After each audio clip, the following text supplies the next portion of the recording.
WF representing Palace, so let's tell you about Palace. Rolling straight to the ceiling, crowns and crystals, top like journeys, dishing out malice. Hold up, South London's grandest, far from bandits. Everything earned for a goal of elevation, just passing the team over here might finish out bright future, we can't vanish. SE25 any day, that's sellers. Rev up the engines, no more reverse reactions, fan cams, bands on stream. Share up the team, support the dream team when eagles fly, make noise and scheme. Dare to dream or dream to dare, taking a step to become supreme.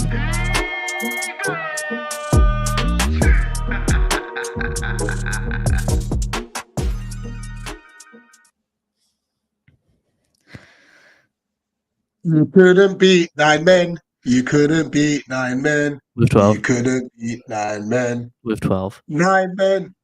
What? You couldn't beat 9 men. With 12. You couldn't beat 9 men. With 12. 9 men. You couldn't beat 9 men. Big up With everyone. This is the Brighton match reaction.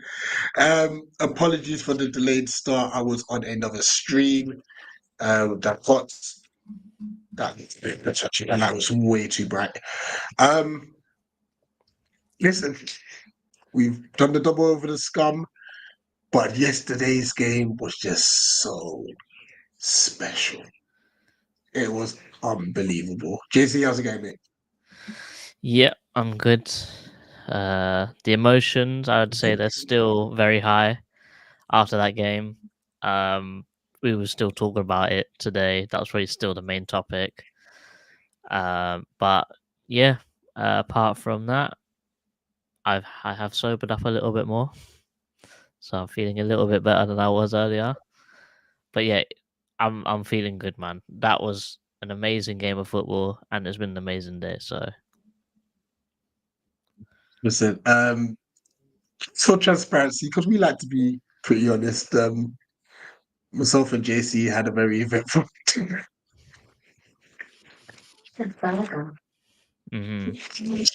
I'm going straight to bed after. yeah, the rum was flowing. Let's say the rum was definitely flowing. No, 100%. But listen, let's get straight into it, and obviously we'll drop the link if anyone wants to come in and have to say about yesterday's game. But my goodness me, what a game it was! It took 4 minutes, 3.5, 4 minutes for us to open the scoreline, and I think we started off the game very, very well. Big up to Mark Gay, who obviously had, I think, about 20, 30-yard run before he passed it to Ebbs. And what was great about it, looking back at it, is he realised at the moment where he was in a bit of bother, he found the pass. You know, Ebbs took one touch, then fizzed it into JP, and my goodness, what a strike that was. What a strike that was. We finally got the corner with the ear mask. So what a goal that was, JC. I don't actually remember Ebbs taking a touch. I think he popped it first time, didn't he? Straight to JP. I don't look back at it. He took one touch and fizzed it real quick. The precision, and also what I thought was even better was the actual run from JP. Yeah, because he went, saw that the ball weren't coming to him, it went back to Ebbs, and he went, saw it weren't happening, so he sort of carved his run, so he sort of got a little bit more behind Dunk, but then still onside, sort of running along the line of Van Hecker. And then the second that Ebbs got the ball, he then darted in again, and then Ebbs pinged him the ball quick. He was onside, had a look, thought, keeper's off his line a bit. They're quite close. I just rip one with my weak foot, and listen, is that a goal of the season contender? Because that was a unbelievable strike. You know what? I'm already putting it as my goal of the season because it was against them as well. Oh yeah, it meant 100%. So much more because of that. Nah, for real.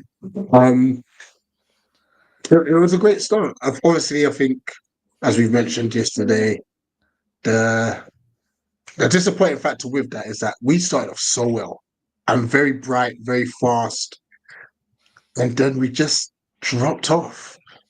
You know, which was a disappointing factor, and obviously that's what allowed them to get their equaliser. And Danny Warbeck, for someone who doesn't have many touches of the ball, when he's literally in the box, he's a threat. He just have to I mean, he is actually a goal threat. He's a good player. He's a very good footballer. There's a reason why he was at Arsenal for as long as he was. There's a reason why he started at Manchester United as well as a youth player. Like, there's reasons why these players go to these big clubs because there is something about them. But it just might take a little bit of time to, get that form back, in a different club, and it might take them a few moves. But it seems like the way how Brighton play just suits how Welbeck plays. He's a striker that can hold up the ball, but he's also got that little bit of technical ability and a little bit of the fox in the box kind of thing going on there. Very, very good striker. I'm not putting that against him whatsoever. He's just not as good as JP. Listen, and I think that makes it. Is it 16 league goals for JP now? I could be wrong, but I did say if he gets to 20, I'm going to change my player of the season from Husey to JP. But then you also got to look at Matt's Lacroix and Dean Henderson, who have been Are we saying unbelievable. 20 league goals or 20 all comps? I think he's on 16 league. Let's have a look. I think, yeah, double check for me, please. Stat check that for me. 13 league. I'll say roughly 16 all comp then. 13 league. 16 if you include EFL. 18 if you include FA. Oh no. No. He hasn't scored any in the FA Cup yet. So yeah, 16 all comps. 16 all comps. Yeah, you know what? Give me 20 all comps. He's my player of the season. He's my player of the season. There's no denying that. Either way, 13 league goals is unbelievable. Because especially after we gave everyone an 8-game head start. Oh yeah. To put,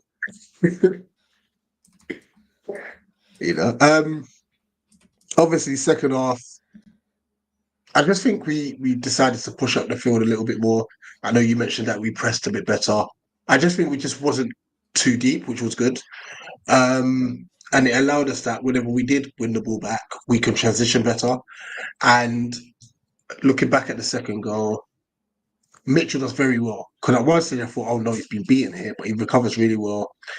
Gives the ball to Daichi, who gives it off to Ebbs, and Ebbs has just got acres of space to run into.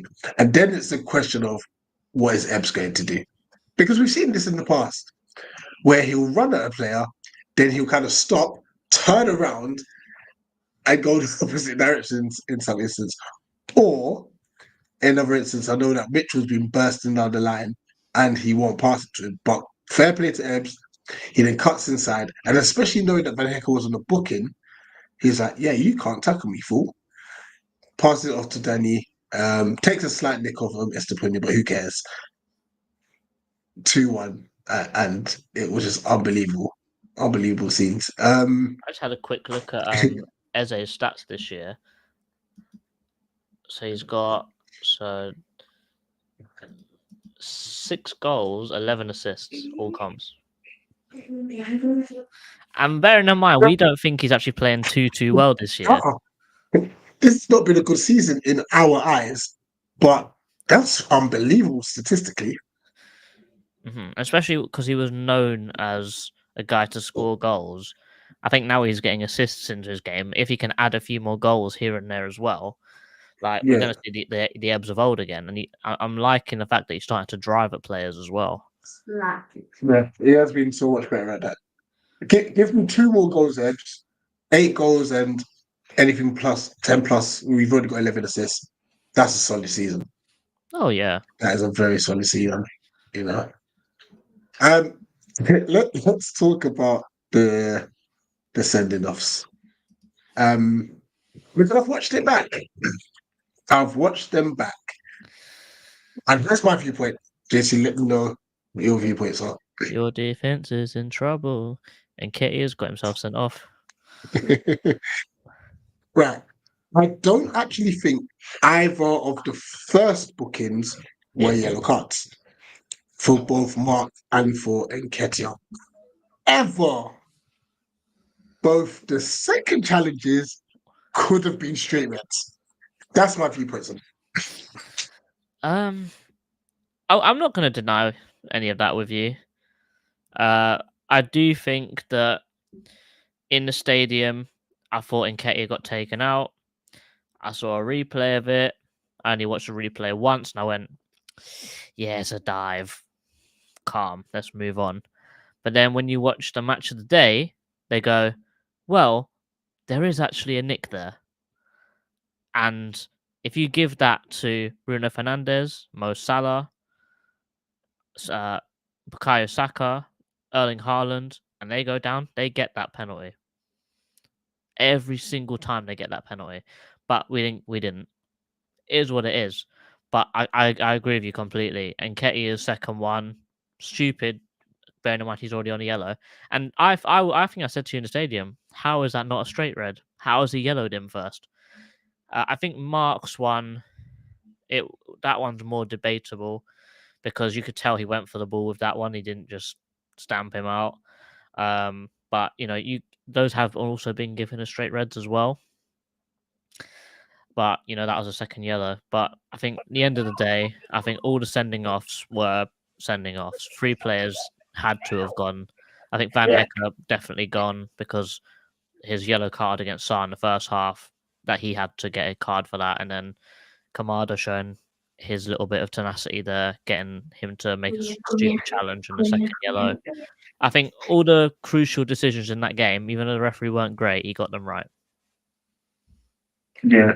I mean, just going back to obviously the Nketiah one. Once he's got that clip, and don't get me wrong, Estepinian actually moves. He doesn't put a challenge in.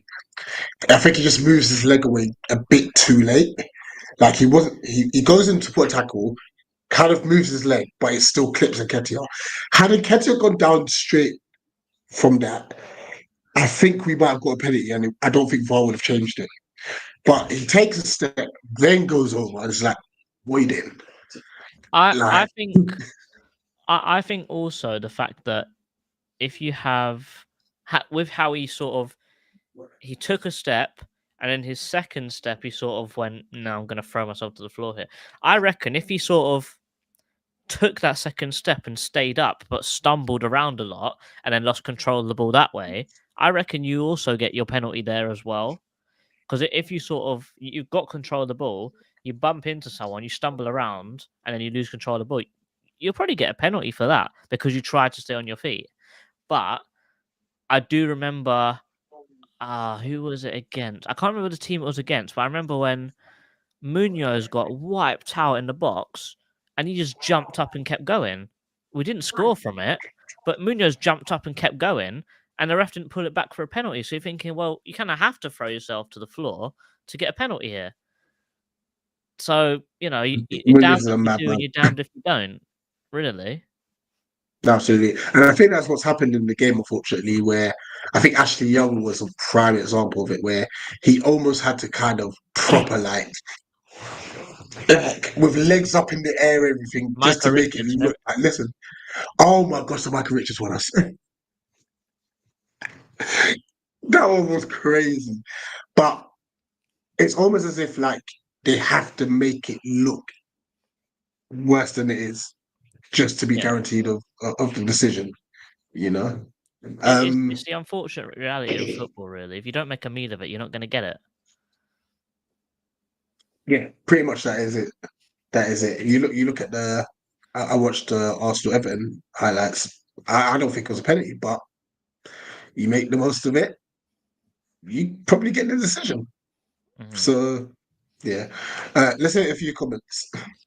Bare comments. So, thank you everyone for joining in. Big up Thunder. Gonna break one of the rules. Hit the thumbs up before the live starts. You better not be late. It may have been pushed back 15 minutes and an extra 5 minutes, an extra 5 minutes, an extra 5 minutes. So blame Rich, please. I was on the stream which overran. I'm sorry. Okay, I was 15 minutes late for the first pushback. For the other two, I was here. I was ready. I didn't have the capacity to go live on my ones though. I wasn't immensely prepared already for that. Big up Tim. What a weekend. Under 21s 2-5 over West Ham. Under 18s 2-0 over West Brom. And now 2-1 over the Seaweed. Outstanding. Big up the dog. I'll be honest, you all. Dean's saves were mostly straight at him. Don't think you can justify a man of the match, whereas Munoz literally won us the game with a goal and being the extra body with his amazing stamina. Big up Animal, big up Tim, big up Damo, the boom, boom, boom, 9 men. Big up Mitch, Gatwick is ours. Gatwick is ours. You know the rest.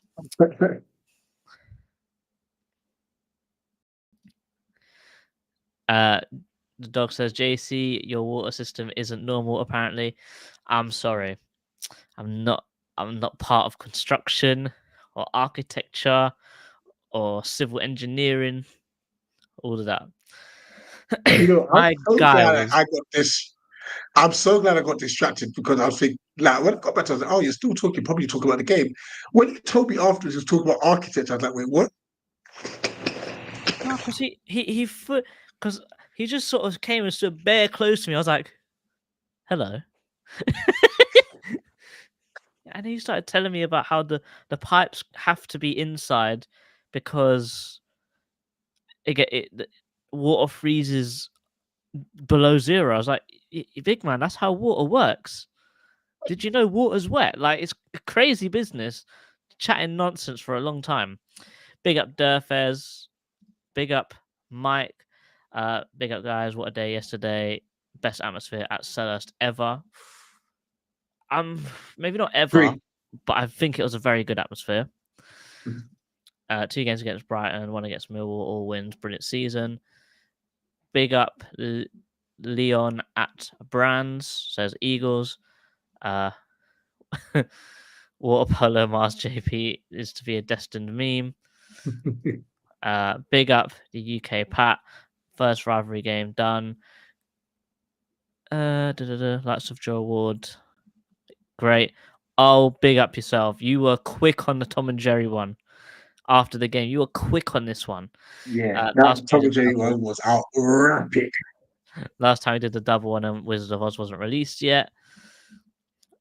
Bare comments. We're just going to fly through them. I'll put them up on the screen. We may or may not read them. Big up Max. Exactly. Statistically reliable. Big up Roxanne is wonderful. I feel like they just wanted a compliment from their name. But big up yourself anyway. You are wonderful for joining us. So thank you. I am doing good. The screen may not be as clear as it should be. It's maybe a little bit more blurry than it should be, but it's what it is. It's not looking of what was consumed earlier. Yeah, the alcohol that was consumed earlier is lapsing my judgment a little bit. 1905 Glacier. You need to change that to 1861 now, brother. That's all the famous campaign is stop BBC's broadcasting Fleck and Brighton on the radio.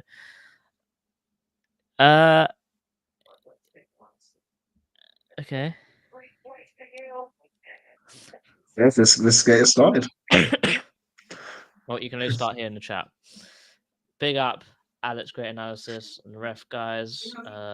Just to annoy me at first with non-card calls. There were so many dodgy calls that went both ways. That guy was so random from Chairman. He was trying to help me get him gone.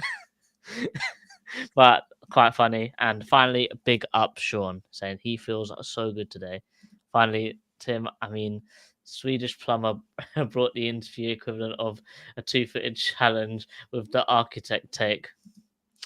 You know, yeah, John said to me, Mark got a yellow card there because he had 2 feet in there. I was like, big man, everyone has 2 feet.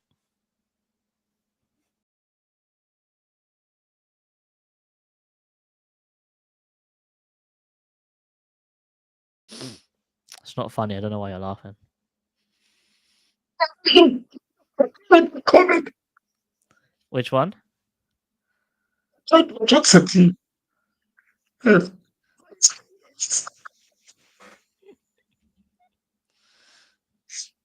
How do you get all the strange comments your direction, by the way? Apparently I'm better than that. I'm sorry. Had to be done. Big up Max. Statistically, yes.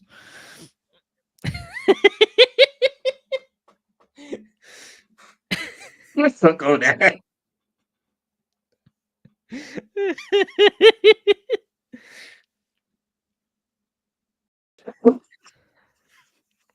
I'm dropping a link.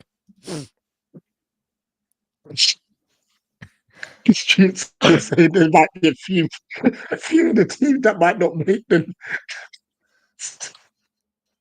You're moving that Megatron. I cannot hear you. You're cutting out crazily. Oh, this annoying thing. I'm saying the streets are saying that there might be a few from the England team that might not make the list. So a few of them might not be on the list. You know, you can take your thing to Definitely. Yeah, no, definitely be great to hear from you. 'Cause I think we mentioned everything yesterday, to be honest. I know Tim hates, but we might have to force him to do one since we did ours yesterday. Tim, it's tier list time. Click the link. Your Tim, time hurry up, is Tim. now. Tim, Rich, you muted yourself. yeah, I know. The girls are in the background. Oh, there we go. Come on, Tim. Alex, to be fair, Alex, we ain't heard from you in a while. There he is. He's back. It's tier list time. It's Tim tier list time. Triple T's. I'm sorry. I know you hate a tier list, but me and JC's done it already. So. Whatever. We'll do it. I mean, may as well. It's been a long day. I've been up since 2:50 a.m. to get on a plane to come out to DC. So we may as well do it. I may be delusional because I haven't had any sleep, but it doesn't matter, man. What a weekend it's been. Absolutely an incredible weekend. Go on, let's do the tier list, then let's hear your thoughts on the game afterwards. Tim's got his little fan club. Yeah, you're getting a lot of love in the chat, Tim. It was fun yesterday. I have to say, big up to Alex. In the basement. I'm in a hotel room in Bethesda, Maryland. I'm out for a company meeting these next couple of days, but big up to Alex because we did the watch along yesterday, and I have to apologize, man. Like when the stress gets going, like then the cursing starts, and I was like, by the end of the match, I was like pure, just straight potty mouth, like effing kick it, just effing kick it, just get it out. Out of interest, where can we watch this watch along? It was back of the nest. We did it yesterday. We will be there. I was so stressed, man. It was great to celebrate the goals this time, Tim. Oh man, yeah. I was yelling so loud.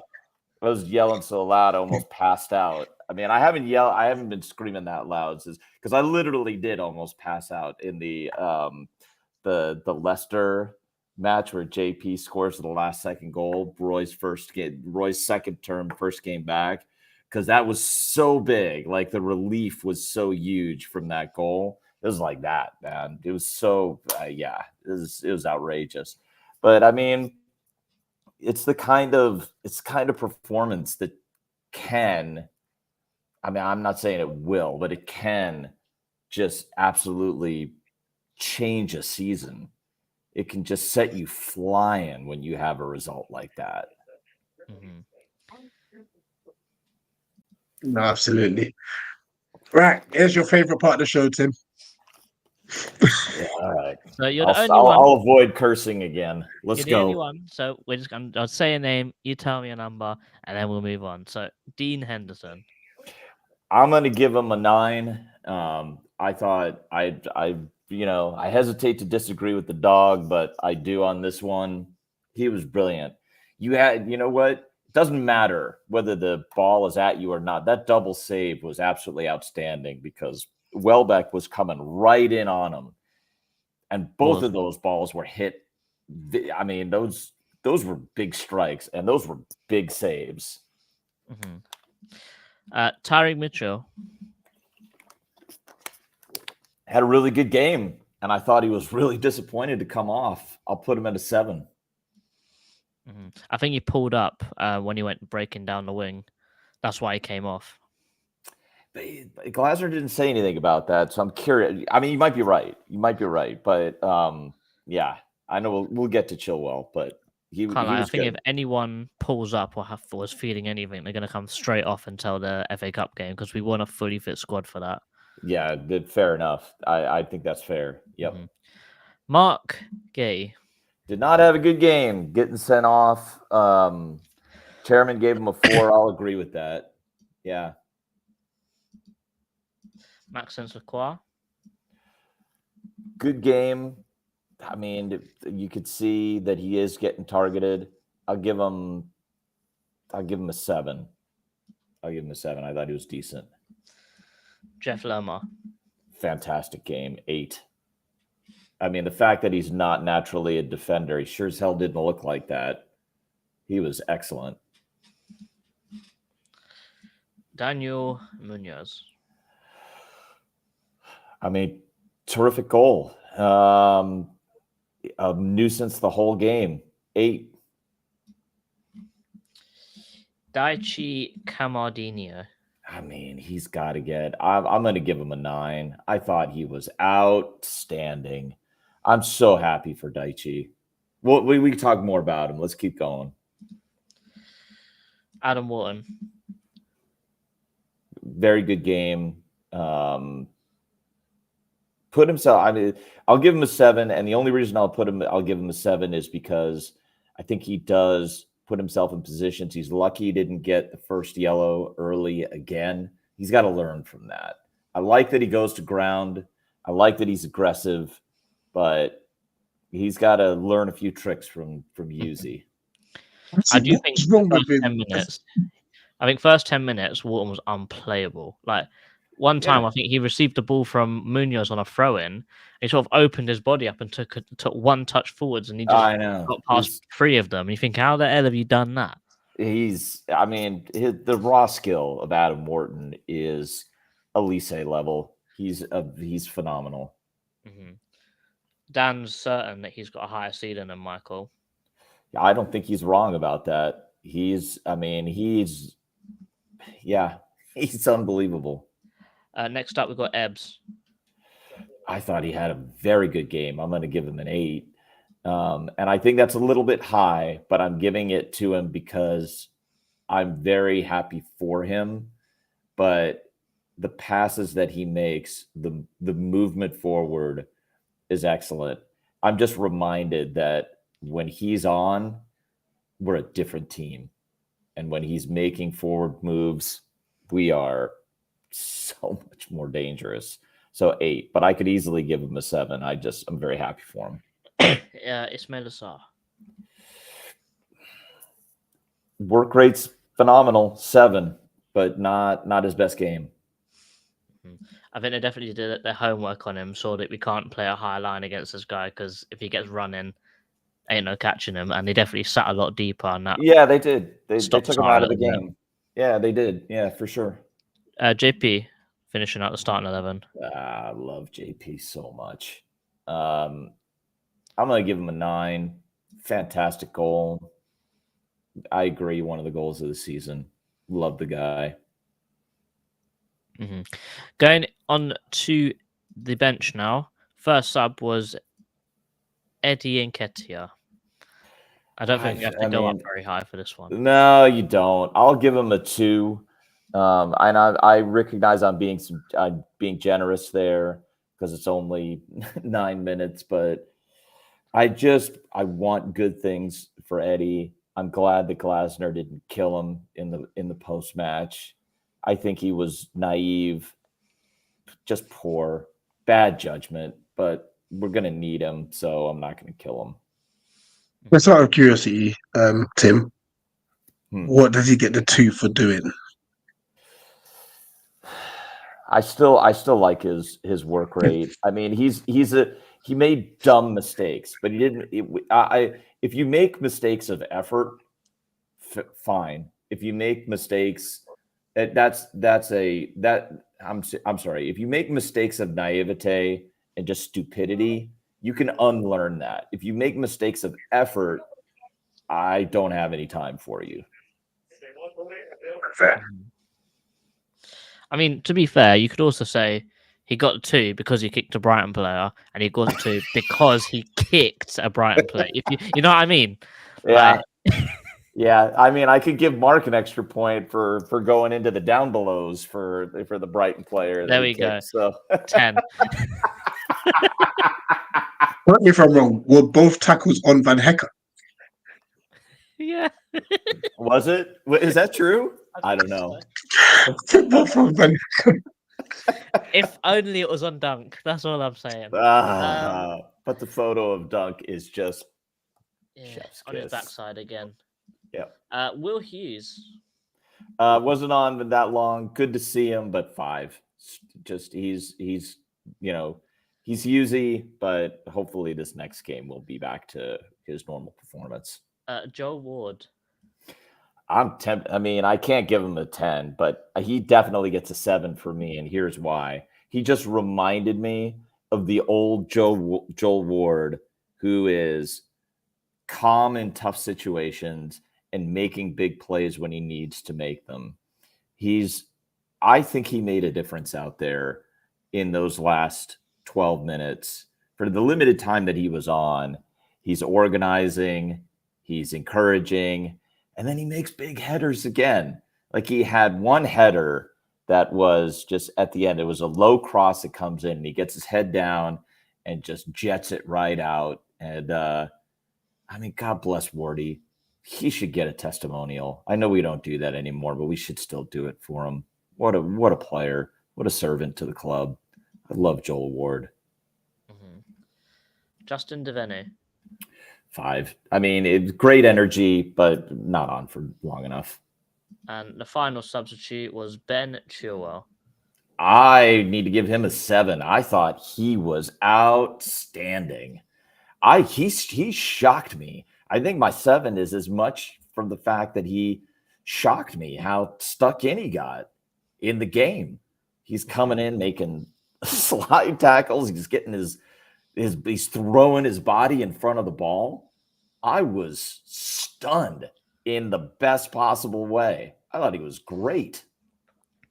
I think it's quite funny actually, because when he first came, he was awful at defending, like really awful at defending. Yeah. And I do believe that with Chilwell coming in, you can see a huge improvement in Mitchell attacking wise, but you can also see a huge improvement in Chilwell defensive wise. So they're clearly learning from each other, which is best case scenario, really.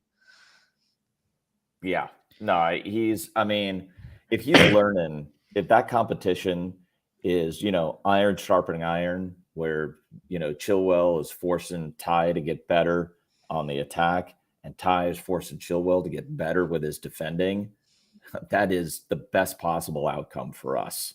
Mm-hmm. Final one is Oliver Glasner. 100. He's a legend. He's an absolute legend. He does the double over the seaweed, and he's got us in an FA Cup semifinal. I want to hear from Chairman on this, but how much more does he need to do to become the best manager Palace has ever had? I will grant you it's too early to say that, but good grief. Like, the man he's doing things with this team that I'm over the moon. I cannot ask any more. I think, and I love the fact that we're still, I mean, I guess I can only speak for the US, but yet again, ESPN, just like Match of the Day, pagans, both of you, because didn't lead Match of the Day apparently, and didn't lead anything with ESPN. Best match of the weekend, but whatever, stupidity. But he's still going under the radar. how that's even possible. Don't get me wrong. I'm delighted, JC. Like, ignore us as long as possible. Please keep us under the radar. But I don't know Yeah, we how it's don't happening. exist. Yeah, exactly. I just don't know how it's happening because of how good the job is that this man is doing. How on earth we got him as a manager, I will never know. And to be fair, I don't know whether it's a hard decision or not, but is this probably one of the best things that John Tex has ever done for a football club? Because he was the one that was very influential in getting him the Palace job, wasn't he? I think so. I mean, that seems to be the report, but I think it's, to me, it's two things. Texter coming in and making the argument for him, I think, I'm very grateful that he did. And then I have huge respect for Steve Parrish not doing his normal instinct when things started going south, because his normal instinct is to pull the trigger. And I was nervous that he was going to do it. And all the reports were that was never even an issue. Even when in those first 8 games, when everything was going really poorly, there was never a question that he was the guy. And fair play to Steve Parrish for, going against his normal instinct and showing faith in the manager. And look where we are. 100%. 100%. I'll put the link in the chat again, just in case Chairman wants to come in and answer that question, or he could do it in the chat if he wants to. Yeah. I've got a question for you, Tim. We've got City next, obviously, and we will be without. We will be without Mark Gahey. Will Chris Richards be available for that game? Because if not, we're going to have a very interesting battle. Oh my gosh! I mean, I think Glasner always does this, and I do like that he does this. He takes extra care to make sure that players are available for as long as possible. I think he doesn't want to rush players back. And he did say that Richards trained on Friday, so that technically, if it was end of season, he would have been available. So it seems like he was saving him and just making sure that, like, in this final run-in, he's going to be available. So I think he'll be back. I hope that what he chooses is that Richards is back, plays in Mark's position, and leave Lerma where he is, because I think that's going to be my next question. I think that could be, because I know Richards can play on the left side, and he's played pretty well there. So even though he's established as the right-sided center back, I'm okay with letting Richards go and play in Mark's position. I think that's interesting. Would you change it that much? Yeah, I was thinking, because Richards has established himself as the right centre back. I think Lerma could slot in that left centre back as well. He could, yeah. The reason why I would probably advocate for Lerma on the left centre back as well is because when we actually beat Liverpool last year, he played left centre back. Mm-hmm. Same thing in the Bournemouth game, he played left centre back. This is the first time he actually played right centre back, and I do think that he was incredible at left centre back the 2 times he played it last year. Yes, he played right centre back yesterday and was great, but I'd rather the same thing that with this game, keep Markin and Lacroix in their preferred positions and slot Lerma at the right. It's just the exact same thing, but keep Lacroix and Richards in their position and put Lerma on the left. I can't argue with that. I mean, I think there's a strong argument to do exactly that, but it's a nice problem that to solve, because I know Richards can play there, and he's solid. So if Glasner thinks he gets more from Lerma on the right side, I don't think we lose that much if we ask Richards to step in on the left. But I wouldn't argue with that, JC. I think that's, absolutely. We've seen it work before. I do like Lerma at the back as well, because we've all been saying that his weakest attribute is passing. Right. As a centre back, I wouldn't say you completely get rid of that attribute, but it's a lot less recognisable. He doesn't have to pass forwards. His main thing is give it to Wharton, and then he can do the forward passing. But if you literally just give Lerma, just say, look, defend and do what you need to do, outstanding. Absolutely. Yep. And Absolutely. what Lerma did well yesterday is that he didn't try to pass when he didn't need to. He literally just hoofed it down the line. So let's That's just what get we rid of it. needed. Yeah. Yeah, just No, get I rid mean of it. he's great, and he's you know his arguably his best attribute on the attack, which is the man leaps. I don't know what his vertical leap is, but it's ridiculous, and he is outstanding in the air, which is what we need. Yeah, he needs to work on his throws though. No, that was funny though. That's true. Chairman, I believe there was a question headed your way by I know. Tim. I was watching. Yeah, in by popular demand, eh? Yeah, absolutely, man. What do you think? Well, for me, and I've obviously been watching since 1970. What was the question, real quick, before you answer it? No, it's what does Oliver Glasner need to do to become Crystal Palace's best ever manager? I think for me, it's between three players. Obviously, I think it's up to three players, three managers. It's Koppel, and I've got to give Roy a lot of credit as well, because Roy saved us when we had nothing. No team, no players, and he got us safe with absolute rubbish, really, without the money that Glasner spent. I think tactically, I would say Glasner's comfortably the best manager I've seen personally. We have to remember with Koppel, we finished third in the first division one year as well. Right. So, and I say Roy would never get us that high, but Roy had nothing, did he? He literally had nothing, and he managed to get us comfortable all the time. So it's very difficult, but I think I think the easy answer to the question is that if we win the FA Cup, he's there, isn't he? He will be the greatest ever Palace manager, because he'll be the only one that's won something. Yeah. But I hope we timed out for a couple more years, and I would say definitely if we got him for 2 more years, he would also probably be the greatest manager, because we will be, competing all the time. I mean, look at this season. We had a shocking start, and we've seen all the tables. And I think if we'd have started the season in week 9, we'd have been 4th. And I noticed the last form table we're 3rd, and last 20 games we're 4th as well. We're also 3rd defensively still. Yeah. Our way is brilliant. Quarterfinals of the League Cup, semi-finals of the FA Cup.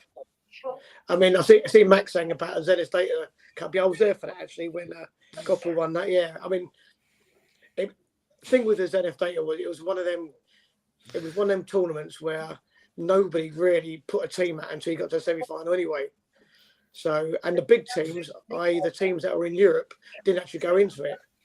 So it was a bit of a lopsided competition, but still, it was a fantastic day out. And one thing about Koppel is he was very similar to Glasner in respect that he would always put out a very strong team in any league, in any cup competition, regardless if it was the first round or the semi-final. He would put the strongest team. And, you had people like Ian Wright and Mark Bright comfortably playing 60 games a season for us.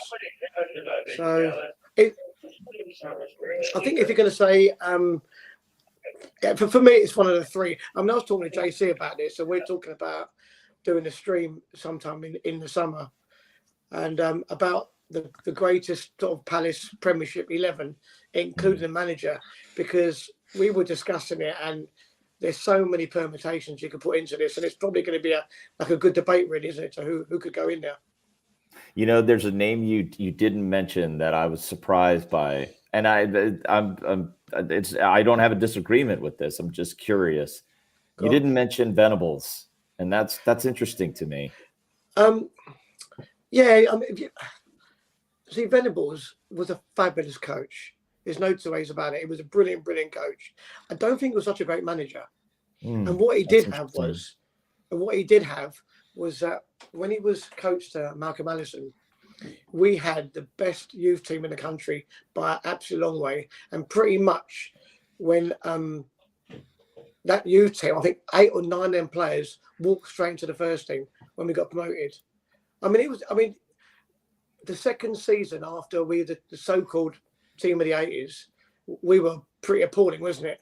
And Venables decided to disappear and take half the staff and half the players to keep hold of him. And I think a lot of Palace fans won't really forget that. Okay. Same as Got it.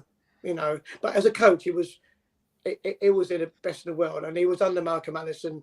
And that first season, he did brilliant in the first season. But you know, it was like the Man United team in the just sort of middle 90s, wasn't it, when they had Beckham and Scholes and the Nevilles and that, you know, he was just given sort of 7, 8 brilliant players so easy. He didn't have to build a team at all, and that's what Venables did. Got it. Interesting. Good on that, Chairman. Obviously, I guess if Glasner wins the FA Cup, then it's clear. What if he makes the final? Well, I mean, Alan Pardew made the final. I wouldn't even say he was anywhere Yeah, near but he it, nearly but- got us relegated by doing it. Absolutely, yeah, absolutely. I mean, Patrick Vieira made the semi-final, didn't he? That's right, yeah. As obviously Steve Coughlin made the final, and that was a brilliant final to witness. That's a good question, Rich. Actually, my God, put me on the spot there, isn't you? I want to think about it. Jason, let's go through a few more comments. Bare comments. I've been trying to go through them and pick out some good ones, but I'm just seeing people bantering me. People saying, "Is the goat in his pajamas or is he on a set of casualty?" Yes, I am in my pajamas. I am in my pajamas. I do not care. I bet he sleeps in Ralph Lauren. I wish I had that kind of money. I really do. That's him. A real one. Yeah. Bought from New York. Yeah, I've got some prime money on right now. Tim, do you know about prime money? No, I have no idea what that means. Alright, well, yeah. Great shop. It is a great shop. Okay. Talk about chairman. I mean, he might have that kind of money. He really hasn't. Bosch, Got me. chairman, Munoz and Lerma were important. The connection is so important.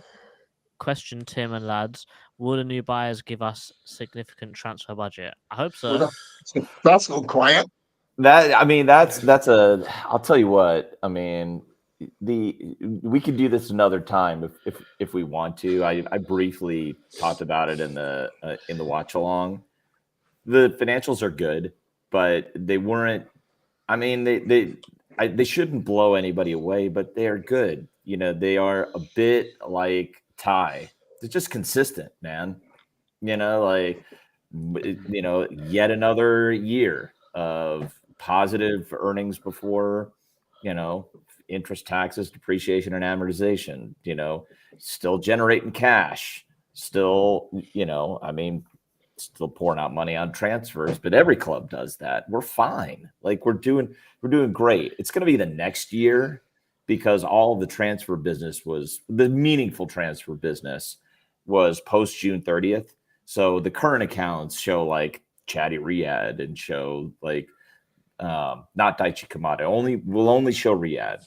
But still like good numbers. So who are the new owners going to be?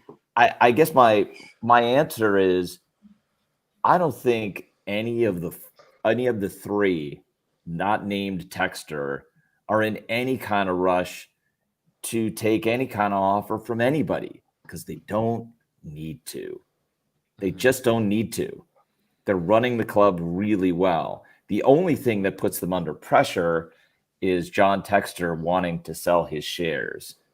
And I mean, will he or won't he? Because I don't know what kind of deal he's going to get. I wouldn't be surprised if Texas seeing what's happening now and, you know, wants to reverse his decision again. I mean, if you wanted to go, right, like let's say, I mean, God help us, I hope that we win it. But let's say we do something remarkable this season. And then Texter goes into the public markets and says, I have a 45% interest in Crystal Palace Football Club, which is going to Europe, you know, next season. Like, how much better are you positioned? Would you rather have that or 100% interest in a championship club? I know what my answer to that would be. It'd make it easier to sell, though, wouldn't it? If you win the FA Cup. I mean, I think it would just famous, wouldn't it would just create more demand. But even then, really all he cares about, Chairman, I don't think JC's point is right. If the value goes up and he can raise serious money, like he needs to solve the Lyon problem. All he needs to do is get Eagle football public in the United States, raise a boatload of capital, and pay enough money into Lyon so that he gets the French regulators off his back. However he does that, whether it's through selling his interest in Crystal Palace Football Club or getting a big price and raising money on the New York Stock Exchange, it doesn't matter. He needs to get the French regulators off his back. That's it. So I don't think he cares how he does it. I think he wants to do it. Mhm. Don't think selling Palace is going to clear Leon's debt. Personally, it's about 500 million, isn't it? He can't clear all of it, but if he does a meaningful amount such that he satisfies the French regulators, that's all he needs to do. He needs to stabilize things.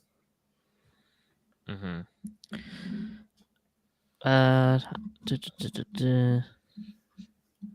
Give Glasner 5 years. Big up. Is this no? Let's go. Let's get it. I don't know. Well, big I up. know. No Big up.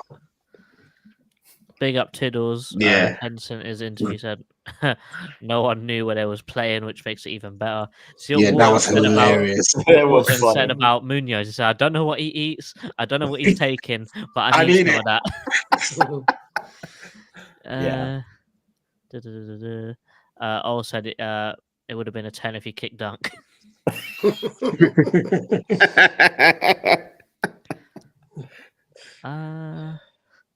Sorry, JC. I know it's just two Controversial, comments. maybe. So, go on.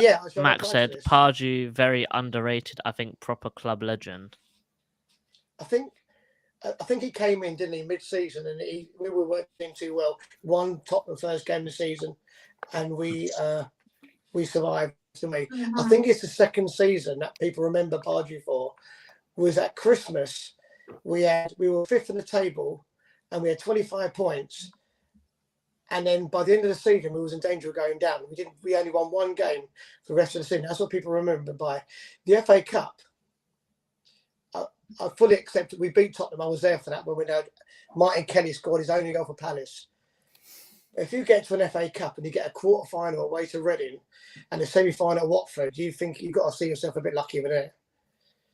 You know, not one of the bigger teams. I mean, the thing with Pardew though, it was good to watch. He was a very attacking manager. Couldn't defend for love nor money. You know, would win 3-2 or 4-2 or 2-1. You couldn't keep a clean sheet. But would I put Pardew in Glasner's class? Even though he got to a cup final, probably not. Personally, everyone's got their opinion, don't they? But then, if you say that, then what about Big Sam? Then that year, half a year, he was with us. We were fabulous, weren't we? That half a year when Benteke scored, was it about 17 goals? I think it was, and we beat Chelsea away, Arsenal home, Liverpool away in a week. That ain't never going to be done again, is it? Well, we've got the opportunities to do it again with our upcoming games. I think we'll be investing in our players now. The thing about Glasner that I guess I don't think this is all that controversial, but the thing I like about Glasner is he does the thing I loved about what I loved about the Roy teams is that we were awful to play against. The football I know is dreadful, but we were miserable to play against. Everybody hated playing Palace, and I personally love that. I want to be a team that everybody hates to play. What I like is we're a team that everybody hates to play now because we are really good defensively and we play really direct, really attacking, really dangerous football, and we can batter teams when we're on our day. We can do both, which is, for me, I'm just like it's stratospherically different. I'll tell you what I would say quickly. is that with what Glasner has done for us brilliantly well, is that when you watch like TikTok or things like that, and watch other fans, people are talking so well about Palace now, aren't they? You never see that before ever, and people are saying they're so good to watch. They play great football. It's like their second team now, isn't it?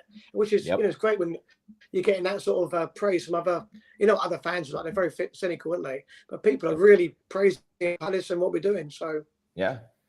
Absolutely. Tim, last thing before we wrap up, just talk us through like your emotions, especially the last 12 minutes.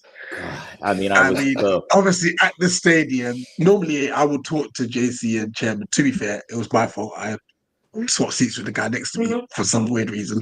But it was just so tense, and we didn't speak the whole game, but we didn't start cheering. We just started cheering. Yeah. From minute 9 onwards. Like, what was your thoughts? Obviously, No, and you can ask Alex this too. We were just going back and forth because we were both, I think, really nervous. And then and I think he's in the chat. It's not his fault, but Tom Clark, who is a regular on all of these chats, was reporting that BBC had said there was like Mateta got a red card. And pardon my language, but I was losing my effing mind. I was like, Tom, where is that coming from? That cannot be real. And literally, Rich, I was losing my mind. And so, yeah, my emotions were just through the roof. It was all stress, all like this, we have to do this. And that's what I felt like we have to do this. We have to get this over the line, because if we can do this, we can do anything. And so I was just like willing it over the line. So like every kick, or just like I told you, like I was swearing the whole time. It's just like, just effing kick it, just kick it, just get it out. And it was, we were the sweet relief of the final whistle after Hendo kicks it was just like, it was just draining. It was like, oh my God. And it felt like 50 times better, but it had this element of like the Munoz goal where we get the equalizer with Newcastle, where that it's a moment. It's just, it's totally different, but it has that thing in common. And I remember coming on here and saying to you guys, like, I wasn't sure, but it felt like that was a moment where this season starts moving in a different direction. And it turned out we have largely progressed from that point. So it feels like that. It feels like this is a team that increasingly grows closer with these high stress, high intensity results. And it does feel like the intensity that Glasner brings to his coaching and to the play on the pitch does show up in how the team comes together. So it was insane, man. Like I said, Alex could tell you, we were just like out of our minds. But that was everybody, right? I mean, I'm sure it was. Yeah. We heard that in the stadium, like it was just madness. Which that's what you want. It was incredible. But that's what you want. Like if it is a proper rivalry game, which it is, then it should be like that. That's exactly what you want, because and this is. I mean, I kind of love this. I mean, I am for the Brighton Schadenfreude, and I don't know if you saw this, but Hertzler said something that is going to piss them off so much. He said in an interview that they didn't want it as much as Palace did, and I say that's right, and you can suck on that. That's right. That is exactly right. Yeah. Yeah, 100%. And that is the thing that as a coach, that just reveals his naivete. Even if that's true, you never, ever say that. Never You admit that, only yeah. say it in the you say it in the dressing room, but you can't say it where your rivals can hear. Because guess what? We're gonna hold that over you, son. Well, they didn't want it twice this season. So Yeah. I think two more quick questions from me, Tim. How did the atmosphere come across through the TV? And also, everyone that was at the ground, can we all agree that they need to turn the damn volume down on those new speakers? Oh Speakers are my too loud. gosh, it's too loud. They put new They've gone speakers, from they're too loud. one extreme to the other. It was too quiet, and then it was too loud. I mean, the atmosphere does it's very hard to tell, to be fair, because it's always based on where the cameras are.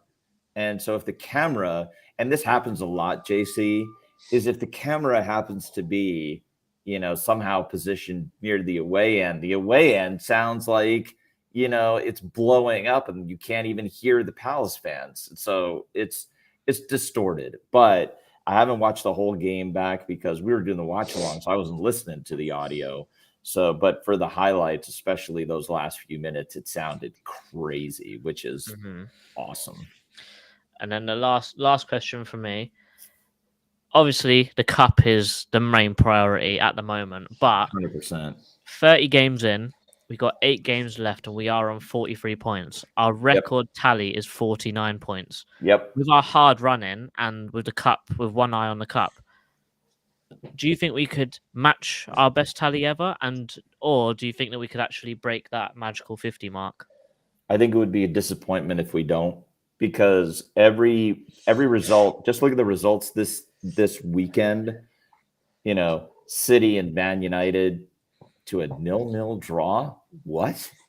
And Fulham beats Liverpool 3-2.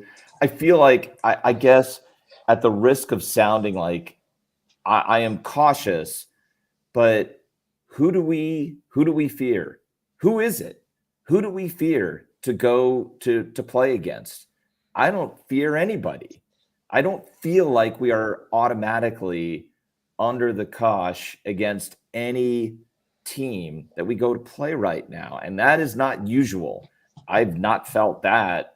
I can't remember the last time I felt that, but I feel that now. Like, I believe Glasner when he says that he goes out to win every match. Why would you not believe that, given what we've seen from other teams and what we've seen from Palace? Yeah, we might get smashed. We might get smashed at Arsenal because we might rotate, because you got to prepare for that FA Cup semifinal. So, and if we do, and he rotates and we get smashed, who cares? That will just show, his priority. Like, I mean, but I don't feel like we fear anybody, JC. Like, why would you fear anybody? This is a team that is capable of having a go at any team in the league right now. So bring it on. That's what I say. 100%. Yeah, all good for me, Rich. Well, think of everyone. Listen, enjoy the weekend. I've been refreshing on YouTube, Brighton fan channels or wherever. They've not uploaded anything. The shame of them. The shame. Well, it's Easter holidays. I will continue to refresh it for the next couple of days. These scum. Post your vlogs. We need to watch some content. We need to see your tears. So hurry up. I've got plenty of time now. It's the Easter holidays. Upload something. All right? Cheers. Guys, we'll be preparing for, obviously, Man City away next week. So regular content as per usual. And then it's Newcastle the Tuesday afterwards, I believe. Then Bournemouth, then, correct me if I'm wrong, Arsenal, then the cup final, cup semi-final, sorry. So yeah. Newcastle, Bournemouth, Arsenal, semi-final. Yeah, tough run. Very busy 3 weeks. Well, very win the busy 2 home 3 games. weeks. You need 1 more point away from home, and you got 50, didn't you? Yeah, there you go. Yeah, that's true. And to be fair, we have got Bournemouth at home, we've got Forest at home, we've got Wolves at home, we've got Tottenham away. Still haven't beaten them at their place. That would be killer. And you know, potentially last game of the season, Liverpool could have it done and dusted, so they might not have anything to play for. Right. So that like, even though it's a hard run, we have beaten all of these guys before. Absolutely. Guys, smash the thumbs up button, please. It really, really helps. Gets our streams and our channel going. Big up to T, obviously, for spending the time to speak to us Yeah, that briefly was yesterday during the fan cams. So big up to T for backing in this. Can you imagine that's his first time at Sellers Park and that's the game he gets? Lovely, lovely. Big up to him as always for obviously jumping on. And yeah, guys, enjoy the weekend. I'm certainly am. It's the Easter holidays, and as a teacher, we should always look forward to these long breaks. Casey, Evan, Tim, up the palace. Up the palace. Eagles.